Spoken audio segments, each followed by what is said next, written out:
What's up, Hobby Maniacs? Rob Bear here today with a look at a product that Battlefoam probably doesn't want you to know about, to be honest.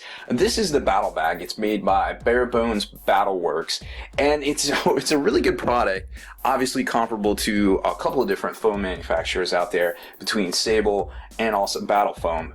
It seems to be priced on par with Sable Army Transport, which I'm sure a lot of you are familiar with, a company that's been around for 15 years or so. And it is definitely on par with the quality of Battlefoam. Now, it doesn't have the super hard plates on the sides and things like that, but to be honest, from what I've seen in my bags from Battlefoam, that's either a balsa wood or just hard plastic. It's nothing, it does give it strength, but at the end of the day, what does it do for you besides add cost to the particular model? Like, I've had Sable bags for 15 years, and I never had a broken model because the foam inside is so soft. It just handles it. And yes, it is good to have that, that armored outside, I guess. But at the end of the day, how much more money is it worth, I guess, is my question. So this is a really good product. It holds about 450 miniatures, and this is just their basic kind of bag that comes with a whole bunch of different foam options. I just went with that one just straight off the bat. But let's take a look. Obviously it's got all sorts of pockets. You've got really good quality Velcro. You tug on this stuff, the stitching is really good. They didn't skimp on any stitching. This stuff here, all of this, it just seems very well made to me. I don't have to, I don't feel like I need to be gentle with it because it's gonna break. So you got all these pockets where you can put dice and things, lots and lots of space. You got this front pocket here, and this Velcro is just this stuff's tough. You gotta really get in here and get it working. So nice big deep pocket right there for a lot of things. Now you're gonna notice that this ballistic covering on the outside, the support straps, for right here, they go through the whole, look at that, they go through the whole bag. So when you grab it like this, you're not grabbing right here and putting the stress on this right here. It goes through the whole bag, unlike some of the other manufacturers out there. Yes, they might have a sturdy, rigid foam, rigid outside or rigid interior, but at the end of the day, when I grab on this, you're putting the weight through all of these strappings. So that's where the wear and tear is going to happen. You're gonna have stuff ripping and things right here. So to me, that's more important to me, the design of the bag, than if it has a hard plate on the outside, which is just some balsa foam, or some hard plastic that I could go down to Hobbytown and pick up. Now on the side here, it's got a little dongle for, basically you can just get, throw your drinks and things like that in there. And then you got this nice big pocket right here for all sorts of different things. So you can put a hoagie in there, probably not a hoagie, but lots of room for crazy, dice, templates, things like that. You can put your dice bag in there. You got the obligatory little spot for your address bag. And here's more of the straps going the whole length of the bag down here to the bottom. So when you're grabbing on here, it's not putting all the stress on this part right here, like I was mentioning earlier. Then finishing up on the other side, you got this nice big bag here for all sorts of who knows what, but lots of nice big space. Again, I'm really tugging on these things, they're not giving. There's another spot here. Now this is another thing to notice. So this particular shoulder strap, it's going through to here. So again, you've got this really, it's not putting on the amount of stress. It's not going all right here. It's actually, going through some stitching and things like that. So when you're grabbing it up right off the floor, that's where your most, the most of your stress, I feel like, is. And then when you're throwing this over your shoulder, there's going to be some stress there too. But this isn't just all right here. You've got it going through to right here as well. So that's something important to note as far as, basic engineering and things like that. Obviously you want something that's going to hold up well to stress. You don't want these, these zippers are good quality, I feel like. I've been tugging on these a lot. So you've got the full zipper kind of deal here to get to your actual foam trays. Now this particular top, there's kind of it's like a hard, I would say 4-pound, it looks like foam insert in here. Now it's thicker than the stuff that the Sable that normally came in the Sable Army transports, I feel like, but it isn't hard. I mean, it deforms, so you obviously don't want to hit your bags with something important, and then you get to the foam itself. Now, one of the designs early on that I feel like that made the Sable Army transport bag so cool is that Matt Sable figured out that, hey, pulling these things out and putting them back in is kind of a pain in the butt, right? So he came out with a bag that basically you could turn it around and unzip it. And we see some of that design elements here as well in the Bare Bones bag. So this flips down right here. You got this nice big pouch right here in the middle. Again, more pouches than I know what to do with. This looks like an iPad pouch, if I had to guess. Hey, look at that. So there's your iPad. Nice, firmly secure between two layers of foam right there. So really cool stuff. There's tons of spaces. Seems like everything has a purpose in this bag here. So then we get to the actual foam itself, which obviously is the biggest thing when it comes to a bag. You don't want foam that's too abrasive that it messes up the paint on your models. But you don't want a foam that's so soft that you have to make a superstructure around it, like the cardboard boxes from KR or something like that. Which I like. I like the idea for what they do, but it seems like at the end of the day, a lot of people don't feel like it's conventional to have all these boxes and then put them into a tray. At the end of the day, maybe putting stuff in foam and then taking it out of foam is stupid anyways. But there's all sorts of different manufacturers out there. Whatever you want to do, whatever foam solution you want, is probably out there. I just particularly like, when I'm going to a foam bag, I want foam trays that are soft, that are not going to mess up my minis.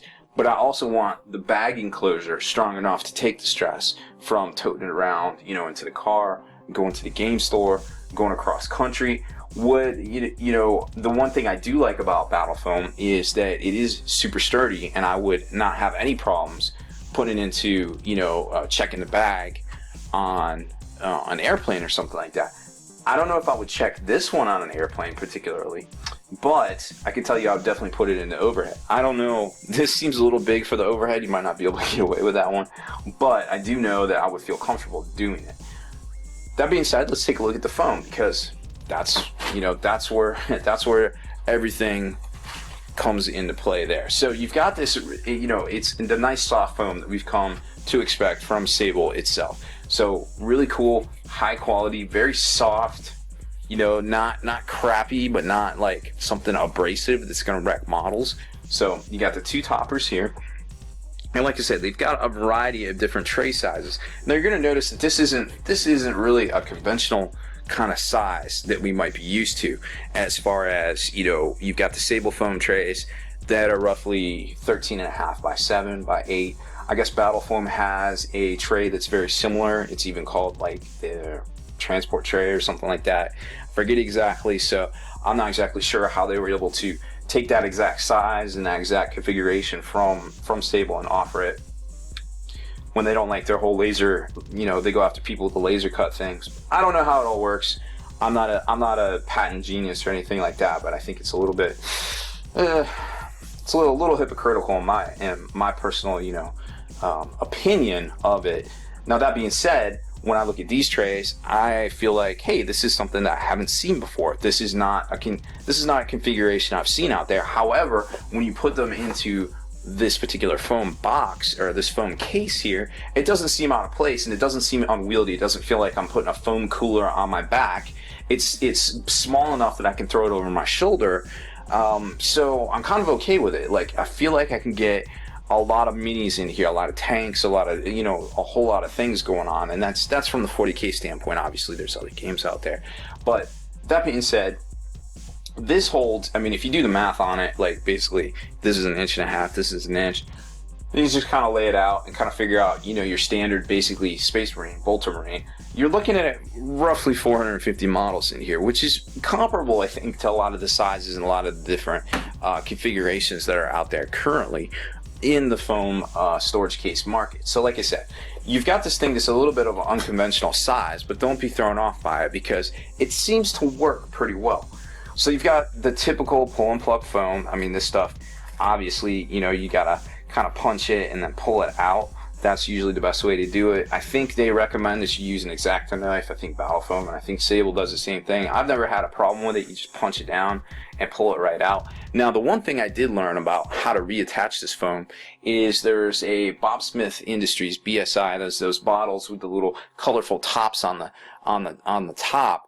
That you see at most game stores with the game store label, you know, in particular things. They have CA and they have plastic glue and all that sort of stuff. Look for the one with the gold that's specifically for foam, and that's a good way to reattach this. If you don't have it and you just want to try some hot glue, dab hot glue on, like, you know, a piece of cardboard, dab your piece of foam on it. Make sure it's not super hot and not super stringy, because you don't want to string it back onto this, but you can also reattach it that way, so keep that in mind. So pretty much your standard stuff here, but what I do like and what's different is this is a 4-pound kind of hard foam bottom here. Now, we didn't see that with the Sable trays. Sable trays, I want to say, is about half that size, probably about a 2-pound, just off the cuff. But this kind of gives me that rigidity that I really like, and I don't care if the sides aren't armored. This seems very sturdy. Now, if I have something sticking up out of here, it's going to probably crush it, you know, something like that. So obviously keep the stuff that's meant, you know, the depth wise, to keep it recessed, because you don't want to get into that kind of situation. But, you know, if you throw this on the ground or you drop it on the ground, this is probably going to absorb a lot of the energy coming up through it. Whereas, you know, you also have this big piece of the very same type of foam that we were talking about that's on the sides here. It's definitely at least as thick as that, and might even be the same material, to be honest. But that's, you know, I don't have a way to get in there or cut it open. I guess I could cut it open, but I'd ruin the bag. Not sure I want to do that right this second. But that being said, you've got a lot of different depth options here. You got, looks like 1 inch, 1.5 inch, 2 inch, some more 2 inches. It looks like a 4 inch right there. I think those are about the same. So those look like a 4 inch. I'm not sure if they have a 3 inch, but what I like about their trays is they are way less than $10, and it seems about $10 is the going rate for these foam trays these days. So to see it, like I said, it feels to me like a product that's priced on the Sable Army Transport level, but it feels like it's almost Battlefoam quality, where you've got that really good high quality foam. You might not have that hard armor plating on the side, but you do have the nice armor plating on the bottom. It seems to hold up to a lot of stress. I haven't tried it out with any miniatures. I just kind of, you know, just kind of eyeballed it, and I know what I like to do, and I kind of laid out some minis on it there just to get an idea of how many guys you can stick in here. But you get the idea from, you know, Sable, the approximate sizes and things that you can stick in here. Obviously, you're going to be able to get 8 dudes across here, which may or may not be, you know, your optimum squadron size. You can easily fit a Land Raider in here. Probably can't fit 2, but you can fit all the extra accessories and things like that on the side. So that being said, there seems to be a lot of pros and not too many cons for the Battlebag here from Bare Bones Battleworks. Now I'll probably flash that address up on the screen there for you guys at least a couple of times so you can check out this bag. It's you know, like I said, it seems to be very affordable and a very, very sturdy solution to any foam storage needs you might have out there. Now, there's some bigger ones, there's some smaller ones, and from what I was told, is it looks like they're going to be doing like a kind of like a half-size one and some things like that. Maybe running some Christmas sales. Don't exactly know all the plans these guys have going on for this bag, but at first indication, it seems to be a very good product. So I am very hopeful for this. I hope to get a couple more of these because I have a couple armies that need foam, and this seems like a very good solution for it. And like I said, the trays are very affordable. The bag is very affordable itself. Lots of pros, not so many cons. I think, you know, I think it's a winner. I think this company's going to be around for a while. Hopefully they can you know, keep up with the production demands as people find out about these bags. So that's about it for this one, guys. Make sure you stay in the trenches, subscribe to this YouTube channel, check out the blog, spikybitsblog.com, and head on over to thelongwar.net. That's the home of the battle reports for exclusive access and early video content. Become a veteran of the Long War today.